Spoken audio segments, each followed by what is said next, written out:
자, 그러면 이제 모델 2 방식이라는 게 도대체 뭐냐? 자, 아까도 말씀드렸지만 요런 코드는 어디서 처리하는 게 좋다? 서블릿단에서 처리하는 게 좋고, 이런 코드는 JSP에서 처리를 하는 거고. 자, 현재 무슨 구조냐면 둘 중에 하나를 우리가 작성을 해야 되는 거죠. 그게 무슨 말이냐면 여러분들이 요청을 할 때 내가 지금 두 가지 요청을 하고 있는 거잖아요. 무슨 말이에요? 내가 지금 구구단.jsp를 쓰겠냐? 그 다음에 아니면 구구단을 쓰겠냐? 그죠? 그러니까 둘 중에 택 1 해가지고 우리가 지금 사용하고 있는 곳이란 말이에요. 근데 이렇게 쓰는 거는 별로 좋지 못하죠. 그죠? 자, 그래서 아까 말씀드린 것처럼 서블릿은 뭐에 특화되어 있냐면 일반적인 처리에 특화되어 있다. 자, 그 다음에 JSP는 어디에 특화되어 있다? HTML에 관련된 로직에 특화되어 있다라고 여러분들이 생각하시면 돼요. 한마디로 말해서 JSP는 HTML에 관련된 로직에 특화되어 있다라고 보시면 돼요. 그리고 서블릿은 일반적인 처리에 특화가 되어 있다. 자, 그래서 뭐가 가능하냐면 여러분들이 앞으로 구현할 때 이렇게 구현을 하는 거예요. 자, 여러분들이 예를 들어서 어떤 데이터를 처리를 해야 돼요. 그러면 자, 데이터 처리는 누가 한다? 바로 이 서블릿이 처리를 하고요. 서블릿 처리하고, 그 다음에 화면을 보여주는 역할은 누가 처리를 한다? 바로 JSP가 처리를 한다 라고 보시면 돼요. JSP가. 자, 그래서 이제 여러분들이 우리가 MVC 구조라고 했잖아요. 그죠? MVC. 그러면 이제 뷰가 이제 V가 뷰잖아요. 그러면 JSP는 뷰의 역할만 하는 거예요. 뷰의 역할만 하는 거고, 얘는 M과 그 다음에 C 그 역할을 담당한다 라고 보시면 돼요. 물론 이제 서블릿이 이제 요걸 처리하는 건 아니에요. 자, 근데 자, 어쨌든 데이터 처리는 여기서 맡기는 거죠. 데이터 처리는 누가 한다? 바로 서블릿에서 한다. 자, 그래서 여러분들이 서블릿에서 처리한 결과를 뭐 한다? JSP에다가 넘겨준다라고 보시면 돼요. 그러니까 마치 이런 거죠. 여러분들이 운동을 하는데 내가 배구를 해요. 배구를. 자, 근데 보통 배구를 한다고 하면 자, 배구 선수가 이제 이런 식으로 앞에서 공을 토스를 이제 여기서 넘길 거 아니에요. 그죠? 상대편으로 넘기면 그럼 이제 이걸 이제 넘긴 데이터 고객이 요청이라고 생각합시다. 고객의 요청. 얘는 요청이에요. 그럼 요청이 들어올 거 아니에요? 그러면 그 요청을 받는 녀석이 있단 말이에요. 요청을 받아요. 자, 받은 다음에 그 받은 요청을 처리를 해서 얘가 이제 화면에서 요청을 받은 다음에 그걸 누구한테 주냐면 바로 서블릿단한테 주는 거예요. 서블릿단. 그러면 배구 보면 여러분들 아시겠지만 배구는 일단 요청 받으면 얘가 뭐예요? 그거를 다시 누구한테 넘겨주죠. 그죠? 그 다음에 넘겨주면 그 넘겨준 그 공을 누가요? 결과를 다시 그 반대편으로 넘겨주잖아요. 그죠? 이제 고객의 요청을 이렇게 다시 토스를 해준다. 그러면 이제 고객이 그거에 대한 화면을 보겠죠. 그죠? 자, 바로 그런 구조로 만들어주는 게 바로 무슨 방식이다? 바로 모델 2 방식이다라고 보시면 돼요. 실제로 스프링부트 사용할 때 이 모델 2 방식이라는 걸 사용하는데, 자, 그러면 모델 2 방식으로 바꾸게 되면 어떻게 바꿀 수 있냐면, 지금 우리가 구구단 서블릿을 이렇게 여러분들 코드를 쓰고 있는데 굉장히 어때요? 별로 좋지 못해요. 그러니까 일단은 여기까지는 해요. 여기는 왜냐면 데이터를 우리가 파라미터 값으로 받아야 되기 때문에 일단은 여기까지는 처리를 합니다. 여기까지 처리하고, 자, 그러면 이거를 우리가 넘겨줘야 되잖아요. 그죠? 그러면 어떻게 넘겨주냐? 자, 여기서 지금 이 코드 있죠? 얘도 필요 없어요. 지우세요. 지우시고, 자, 여기에 뭐가 있냐면 REQ에 set attribute라는 게 있습니다. attribute. 자, set attribute라는 건 뭐예요? 야, 여러분들 get attribute가 뭐였죠? 데이터를 속성을 가져오는 거였죠. 그죠? 그러면 set이라는 건 뭐예요? 그냥 set을 쉽게 말하면 저장이에요. 저장. 그런데 일반적인 저장이 아니라 얘는 여러분들이 키 밸류를 같이 넘겨줘야 된다. 그러면 이 단이라는 게 뭐가 되냐면 키가 되는 거고, 그 다음에 뒤에 있는 단이 뭐가 된다? 밸류 값이 된다라고 쉽게 생각하시면 돼요. 그러면 여러분들이 나중에 JSP에서 데이터를 가져올 때 요 이름으로 데이터를 가져올 수가 있다라고 보시면 되거든요. 왜냐면 set attribute 여러분 컨트롤 누르고 들어가 보면 여기에 이런 식으로 돼 있어요. 보이시나요? string 얘가 키가 되는 거고, 오브젝트는 밸류. 왜 오브젝트일까요? 왜냐면 값이 어떤 값이 들어올지 알아요, 몰라요? 모르잖아요. 그죠? 보통 파라미터는 문자열로 들어오긴 하지만 근데 여기가 얘가 알아서 내부적으로 뭐 한다? 유연하게 처리하기 위해서 오브젝트로 처리를 한다. 자, 그러면 여기서도 마찬가지로 뭐 해주면 돼요? 자, 리미트도 여기다가 쏙 넣어주면 되겠죠? 그죠? 자, 이따가 궁금하니까 미리 여기다가 하나만 더 해놓을게요. 여기다가 set attribute 해서 제가 A는 그냥 10 이렇게 쓸 거예요. 그러면 여러분들이 나중에 get attribute를 통해서 A라고 접근하면 10이라는 값을 가져올 수가 있어요. 그거는 이따가 한번 해볼 거예요. 자, 그 다음에 여기다가 뭐라고 쓰면 되냐면 이거는 여러분들 외울 수밖에 없는 건데 request dispatcher라는 게 있습니다. 그 다음에 REQ, 그 다음에 get request dispatcher라고 쓰시고, 그 다음에 자 여기다가 저는 뭐 할 거냐면 구구단 .to.jsp라고 만들게요. 구구단 to. 근데 당연히 구구단 to.jsp 있어요, 없어요? 없단 말이에요.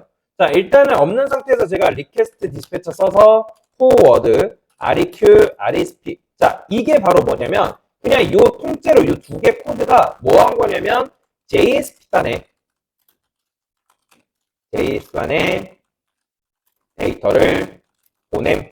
이런 식으로 여러분들이 이해를 하시면 돼요. 그냥 이제 이거는 외울 수밖에 없는 건데. 그래서 이제 여러분들이 이런 식으로 저장한 데이터를 뭐 한다? 요청을 받는 거예요, 일단. 그러니까 요청을 받으면 이런 요청을 우리가 내부적으로 웹브라우저를 통해서 이제 구구단 2.jsp라는 요청을 받을 거란 말이에요. 그러면 그 요청을 받았을 때, 그러니까 이러한 데이터를 여기에 우리가 뭐 하겠다? 보내겠다 하는 그거 하나의 약속이다라고 보시면 되거든요. 그래서 리퀘스트라는 내장 객체는 이 서블릿에서도 쓸 수가 있고 JSP 단에서도 쓸 수가 있어요. 그래서 아까 말씀드렸던 것처럼 미리 계산된 거를 뭐한다? 옮겨놓는다라고 보시면 돼요. 그러면 아까 말씀드린 것처럼 서블릿의 데이터를 열심히 구현해요. 자, 열심히 구현한 결과를 어디다가? 여기다가 옮겨놓는 거죠. 그죠? 자, 그러면 여기에 이제 데이터를 set attribute 통해서 담아주면, 그러니까 물건을 담아요. 어떤 데이터가 있다 했을 때, 데이터라는 물건을 뭐다? 여기에 담아주면, 그 담은 거를 여기다가 전송해주는 게 바로 요 역할이다라고 보시면 되겠습니다. 그래서 구구단 2.jsp한테 그냥 토스한 거예요. 데이터를 보냄. 그래요. 이렇게 쓸까요? 안에 나머지 작업을 토스 위임이라 할게요. 위임. 자, 그래서 나머지 정보를 보내는 게 바로 이제 요 녀석의 역할이고, 그래서 요 REQ랑 RESP를 지금 보냈잖아요. 그럼 여기에는 지금 데이터가 다 들어있다는 거예요. 데이터가. 그래서 REQ의 정보, 그러니까 리퀘스트에 대한 정보를 담는다라고 보시면 됩니다. 자, 근데 당연히 이런 거 있어요, 없어요? 이런 거 없단 말이죠. 없기 때문에 제가 이거 지금 실행이 됐나? 23분. 아직 요청에 대한 결과가 반응이 안 된 것 같은데. 됐나? 됐네요. 자, 그러면 제가 구구단 2.jsp. 일단 요청은 여러분들 이렇게 하셔야 됩니다. 구구단이라고 요청을 하시면 돼요. 자, 그럼 구구단이라고 요청을 딱 때리면 뭐라고 하냐면 구구단 2 없다고 말합니다. 자, 보이시나요? 자, 이거 지금 잘못된 게 아니에요. 지금 내가 내 코드의 흐름대로 지금 흘러가고 있는 거예요. 다만 구구단 2.jsp가 있다라는 거예요, 없다라는 거예요. 존재하지 않다라는 거예요. 그러니까 존재하지 않기 때문에 여러분들이 구구단 2.jsp는 뭐 해야 된다? 만들어줘야 된다. 그래서 컨트롤 C, 컨트롤 V에서 여기다 구구단 2.jsp 그냥 만들어주면 됩니다. 자, 만들어주면 되는데 이거 우리 아까 RQ 썼죠? 근데 RQ 안 쓸 거예요. 얘도 마찬가지야, 안 씁니다.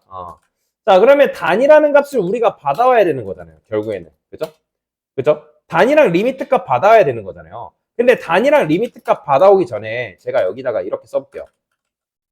이거 주석 처리 좀 할게요. 요게 이제 슬래시 별 하면 이게 주석 처리인데 되려는지 모르겠네요. 일단 해볼게요. 자, 그 다음에 여기다가 int a라고 쓸 거예요. 왜냐면 제가 아까 여기다 구구단 여기 서블릿에서 a라는 이름 보냈단 말이에요. 그러면 여기서 뭘로 받아주면 될까요? 똑같이 그냥 리퀘스트 써주면 돼요. 리퀘스트 써주면 되고, 그죠? 왜냐면 지금 우리가 RQ는 여기서 지금 사용했잖아요. 그러니까 여기서 RQ를 또 쓸 필요는 없는 거죠. 자, 리퀘스트에서 자, get attribute. 길지만 일단 쓰세요. 자, 제가 여기다가 A라는 이름을 이제 값을 가져올 건데 문자열인데, 자, 그런데 얘는 여러분들이 여기서 내부적으로 굳이 인티저 파스 인트를 할 필요 없이 그냥 여기다가 그냥 인트만 이런 식으로 써주면 된다. 이게 끝이에요. 그러니까 이미 우리가 RQ에서 가공해서 넣어놨단 말이에요. getInt 파람 해가지고 가공해서 이미 넣어놨어요. 얘를 통해서. 그래서 이미 가공되어 있는 데이터이기 때문에 그 가공되어 있는 데이터를 어쩔 수 없이 값을 저장했는데 무조건 값을 가져올 때는 뭐 해야 된다? 이런 식으로 형 변환을 해줘야 된다 라고 보시면 돼요. 자, 그러면 제가 여기다가 A 한번 출력이 되는지 한번 보겠습니다. A 썼어요. 자, 그러면 요거 이제 요청 내려볼게요. 요거 때문에 그러네요. 요거는 잠깐 잘라내게 할게요. 인식이 안 되네요. 자, 보이시나요? 10 나오는 거. 그죠? 자, 왜 그래요? 제가 지금 여기서 10 넘겼기 때문에. 그러니까 10을 넘겼기 때문에 지금 여기서 화면에서 뭘 받은 거예요? 10이라는 값을 A라는 이름으로 접근했을 때 10이라는 값을 우리가 가져와가지고 여기다 넣어준 거다라고 보시면 돼요. 뭔 말이 이해되시죠?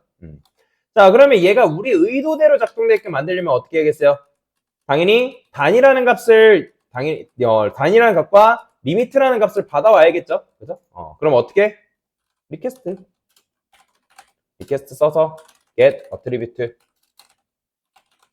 그다음에 단 써주시면 되고 그 다음에 마찬가지로 여기다 뭘 쓰라고요? int 써라고요. int. 세미콜론 붙여주시고 자바 문법이기 때문에 정확하게 써줘야 됩니다. 자, 그 다음에 여기서는 리미트 써주면 끝나는 거죠. 이게 답니다. 이게 다예요. 자, 이게 올바른 형태고 지금 아까 말씀드렸던 거 구조가 뭐예요? 자, 요청을 날립니다. 우리가 구구단이라는 요청, .jsp 요청 날리시면 안 돼요. 이제 구구단이라는 요청만 날리셔야 됩니다. 자, 그러면 요청을 날리면 여기서 받죠, 그죠? 그 다음에 그 받은 결과 가공해서 다시 토스해서 넘겨주는 그런 구조로 우리가 만들어 준 거다. 자, 그러면 한번 입력해 볼게요. 9단 나오겠죠? 나오죠, 그죠? 그 다음에 단 3 하면 3단 나오고. 그 다음에 여기서 리미트에서 5 하면 5 나오고. 잘 나오죠? 그죠?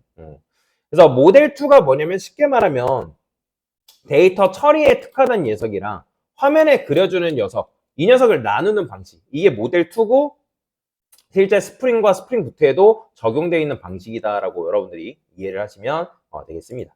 네, 됐습니다.